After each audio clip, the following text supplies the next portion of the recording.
Hi everybody, welcome back to Anglo Academics YouTube channel. ഇന്ന് നമ്മൾ പ്രധാനപ്പെട്ട ഹാബിച്വൽ ആക്ഷൻസ് എന്ന് പറഞ്ഞാൽ നമ്മുടെ ജീവിതത്തിൽ സാധാരണയായി സംഭവിക്കാറുള്ള കാര്യങ്ങളെക്കുറിച്ച് പറയുന്ന സെൻറ്റൻസുകൾ ക്രിയേറ്റ് ചെയ്യാൻ വേണ്ടിയിട്ട് ഉപയോഗിക്കുന്ന രണ്ട് ഓക്സിലറിയെ കുറിച്ചാണ് ഇന്നിവിടെ പറയുന്നത്. ഡു അല്ലെങ്കിൽ ഡസ്, ഡു ഡസ് എന്നീ രണ്ട് ഓക്സിലറിയെ കുറിച്ചാണ് നമ്മൾ ഇന്നിവിടെ പറയുന്നത്. അപ്പോൾ ഓക്സിലറി എന്ന് പറഞ്ഞാൽ ഇംഗ്ലീഷ് ഭാഷയെ സംബന്ധിച്ച് വളരെ ക്രൂഷ്യലായുള്ള റോളാണ് നിർവഹിക്കാനുള്ളത്. അതായത് ഇപ്പോൾ നമ്മൾ ഗോ എന്ന് പറയുന്ന ഒരു വേർബ് എടുത്താൽ ആ വേർബിന് വേറെ പ്രത്യേകിച്ച് അർത്ഥങ്ങളൊന്നുമില്ല. ഒരു സ്ഥലത്ത് നിന്ന് വേറെ സ്ഥലത്തേക്ക് ചലിക്കുന്ന പ്രവൃത്തിയുടെ പേര് മാത്രമാണ് പോവുക. അതിൻ്റെ ഇംഗ്ലീഷ് ഗോ. അതിന് പോകുന്നു എന്നർത്ഥമില്ല, പോകാറുണ്ട് എന്നർത്ഥമില്ല, പോയിരുന്നു എന്നർത്ഥമില്ല, പോകും എന്നർത്ഥമൊന്നുമില്ല. അപ്പോൾ ഈ അർത്ഥങ്ങളൊക്കെ കൽപ്പിക്കുന്നത് പോകാൻ കഴിയും, പോകണം, പോകേണ്ടതായിരുന്നു, പോകുമായിരുന്നു, ഇങ്ങനെയുള്ള അർത്ഥങ്ങളൊക്കെ വരുന്നത് നമ്മൾ ഇതിൻ്റെ തൊട്ട് മുമ്പ് ഉപയോഗിക്കുന്ന ഓക്സിലറീസിനെ ഡിപ്പെൻഡ് ചെയ്തിട്ടാണ്. അപ്പോൾ അവിടെ നമ്മൾ ഇപ്പോൾ ഗോ എന്ന് പറഞ്ഞ വെർബിൻ്റെ കൂടെ നമ്മൾ ഡു ഗോ എന്ന് വെക്കുകയാണെങ്കിൽ, അതായത് ഡൂവിനും ഡസ്സിനും സെയിം മീനിങ് ആണ് ഉപയോഗിക്കുന്നത്.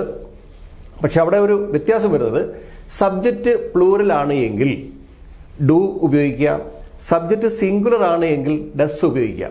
അപ്പോൾ പ്ലൂറൽ എന്ന് പറഞ്ഞാൽ when we talk or when we write about two or more persons or things, that is known as the plural subject.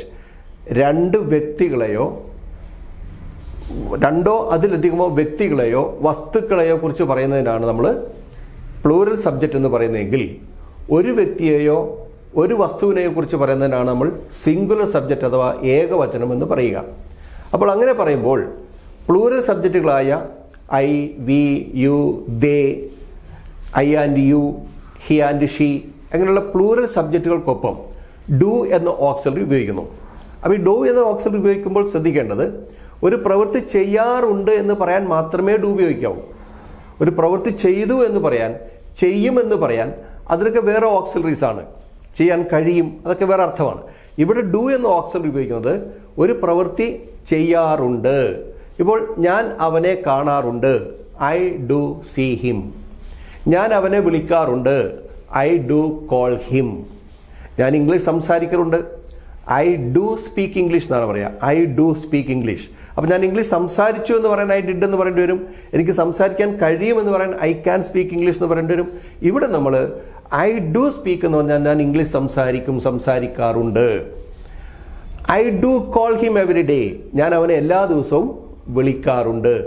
They come here, they do come here. അവരിവിടെ വരാറുണ്ട്.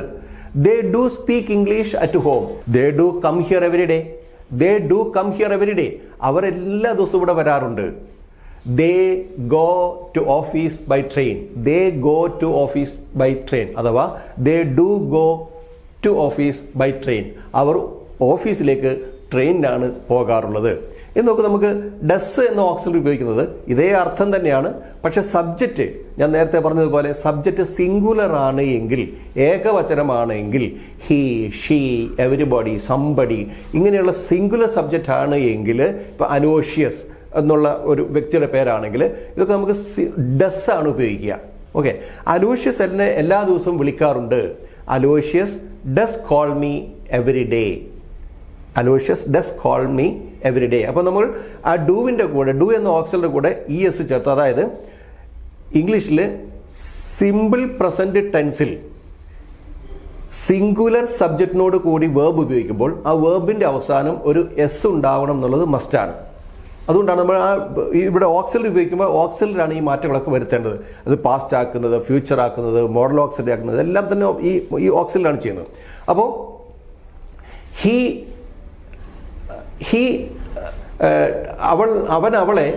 അവൻ അവളെ എല്ലാ ദിവസവും വിളിക്കാറുണ്ട്. He does call her every day. He does call her every day. അവൾ അവനെ ഏത് കാര്യത്തിനും സഹായിക്കാറുണ്ട്. അവൾ അവനെ എല്ലാ കാര്യത്തിനും, എന്ത് കാര്യത്തിനും വേണമെങ്കിലും അവൾ അവനെ സഹായിക്കാറുണ്ട്. She does help him for everything. She does help him for everything. അവൾ അവനെ സഹായിക്കാറുണ്ട്. അവൾ അവനേക്കാൾ നന്നായി ഇംഗ്ലീഷ് സംസാരിക്കും. അവൾ അവനേക്കാൾ നന്നായി ഇംഗ്ലീഷ് സംസാരിക്കും. She does speak English better than him. She does speak English better than him. അവൾ അവനേക്കാൾ നന്നായിട്ട് ഇംഗ്ലീഷ് സംസാരിക്കും. ഓക്കെ, ഇവിടെ ജൂണിൽ മഴ പെയ്യാറുണ്ട്. It does rain here. അപ്പോൾ നമുക്ക് സബ്ജക്റ്റ് ആയിട്ട് ഇറ്റ് വരുന്നു. It does rain here in June. ഈ തരത്തിലാണ് നമ്മൾ ഉപയോഗിക്കുന്നത്. അപ്പോൾ ഡു, ഡസ് എന്നിവയുടെ ഉപയോഗമാണ് നമ്മൾ കണ്ടതെങ്കിൽ നമുക്ക് അടുത്ത ക്ലാസ്സിൽ ഇനി നമ്മൾ പറയാൻ പോകുന്നത് എന്താണ് ഈ ഡിഡിൻ്റെ ഉപയോഗം, എന്താണ് വില്ലിൻ്റെ ഉപയോഗം, എന്താണ് എന്നുള്ള കാര്യങ്ങളാണ് അടുത്ത ക്ലാസ്സിൽ നമ്മൾ ചർച്ച ചെയ്യുന്നത്. അപ്പോൾ നമ്മൾ ഈ ക്ലാസ് ഇവിടെ വൈൻഡപ്പ് ചെയ്യുകയാണ്. നിങ്ങൾക്ക് ഈ ക്ലാസ് ഇഷ്ടപ്പെട്ടുവെങ്കിൽ തീർച്ചയായും നിങ്ങളൊന്ന് ലൈക്ക് ചെയ്യാൻ മറക്കരുത്. അതേപോലെ തന്നെ ആദ്യമായിട്ടാണ് ഈ ചാനൽ കാണുന്നതെങ്കിൽ നിങ്ങളൊന്ന് സബ്സ്ക്രൈബ് ചെയ്തേക്കണം. നിങ്ങളുടെ ഫ്രണ്ട്സിനും റിലേറ്റീവ്സിനും ഒക്കെ ഇതൊന്ന് ഷെയർ ചെയ്ത് കൊടുക്കുക. അപ്പോൾ അടുത്തൊരു വീഡിയോയുമായി വീണ്ടും കാണാം. ബൈ.